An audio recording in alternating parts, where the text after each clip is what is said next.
Hello everyone, welcome back to my channel. Trumpet keyboards player William King of the Commodores, a cheery extrovert, tried very hard to bottle up his bitterness while discussing the group side from superstardom. He said, "The hurt and anger are gone." His facial expression said otherwise. "I like to think that bitterness is behind me," said King one recent afternoon, forcing a laugh. "I would love to forget what happened and think nice thoughts about the whole thing, but that's like living in a fairy tale." In the late 70s, mainly thanks to Lionel Richie ballads like Easy, Still, and Three Times a Lady, this band with its pop R&B sound became one of the most popular in the business. The turning point came in 1982 when Richie left to become a solo artist. While he soared to upper levels of superstardom, the public largely forgot the Commodores. The last few years have been disastrous from them, hampered by meager record sales. They were reduced to playing small halls. Many thought they had quietly disbanded, but the Commodores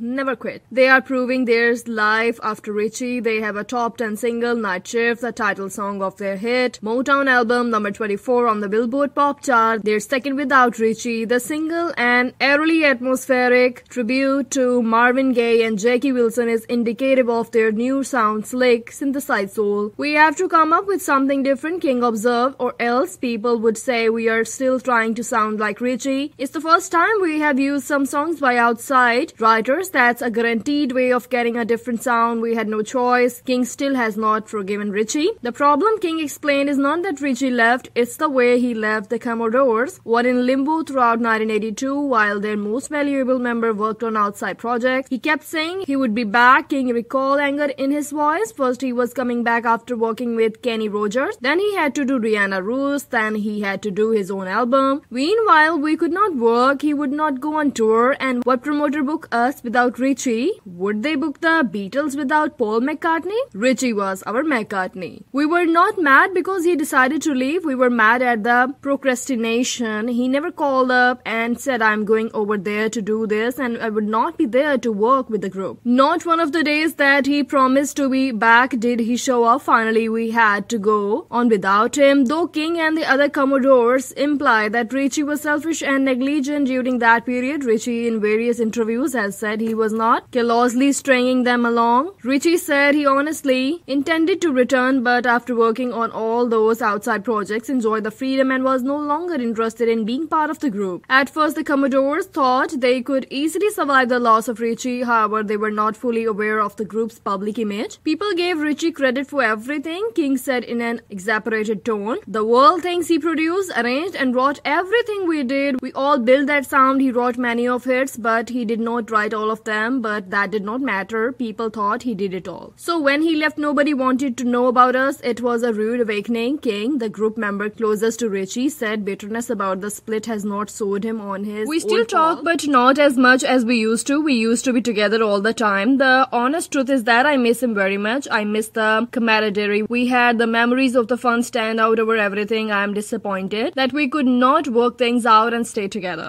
Richie's defection was just one of the losses contributing to the Commodores' downfall. Another was producer-arranger James Carmichael, who went into Richie. He met with us and picked the songs for our album Commodore 13, the first without Richie. King said, "We needed him. He's a great arranger, the best I have ever seen. He was the backbone for us and Richie. He never called us to say he was going with Richie. I talked to him 2 or 3 times in the last year. We still have a good relationship. We just don't talk about that album." Losing manager Benny Ashburn, who died of a heart attack just before Richie left in 1982, was perhaps the most crippling loss of all. He was the glue, King said. Losing Benny was more of the blow to the Commodores than if Richie had quit 20 times. The Commodores hired another manager who did not last long. Eventually, they found a satisfactory manager, but that cost us a lot of time, King said. "We had to get used to being without Benny. That has not been easy." The first post-Richie album, Commodore 13, released in the fall of 1983, was the wrong album at the wrong time. It came out at the same time as Richie's second solo album, Can't Slow Down, also on Motown Records. Motown said it would not matter that they both came out about the same time, King said, but it did matter. "We were competing with him and he won. He was coming off a smash solo album, so radio had to play his next solo album. The DJs told us they did not want to play our record because it sounded too much like Richie. We should have come up with a different sound then. That was a mistake." Can't Slow Down went on to become the biggest album in Motown Motown history, selling more than 8 million copies and winning the Best Album Grammy. The Commodores went further downhill. The Commodores not only have a new sound but a new member, black English singer J.D. Nicholas. It's the first personal change since the band originated in Tuskegee 17 years ago. From 2.5 years after Richie's departure, the Commodores were rigorously searching for a ballad singer to work with King keyboards players Milan Williams, bassist Ronald Lapreet, and drummer Walter Clyde Orange. About 6 weeks ago, after finishing most of the Night Shift album, they settled on Nicholas, 32, who's been a studio singer for the last few years. I'm not replacing Lionel, he stressed immediately. I don't look like him, I don't sound like him, and I'm not trying to be him. Incorrect, Nicholas does sing Richie's hits. Recently, the group returned from a European tour which served as Nicholas' breaking-in period. I was surprised at the reaction. He said, I was very good. In their minds, I'm sure people can't help make the comparison between me and Lionel. It has not been a problem so far, but it's still early. Richie is not the first star Nicholas has placed. For 3 years, he sang in Heatwave in place of lead singer Johnny Wilder. Nicholas has horrible memories of the experience. I was being strangled creatively. I could not sing the way I left. I had to sing like Johnny. I had to do things a certain way on stage. I'm not a robot who can be programmed to act like and sound like somebody. That's why I like being in the Commodores. They are not trying to tell me how to sing and what to do on stage, and they definitely don't want me to be like Lionel. That's the best part. Thanks for watching. Like, share and subscribe.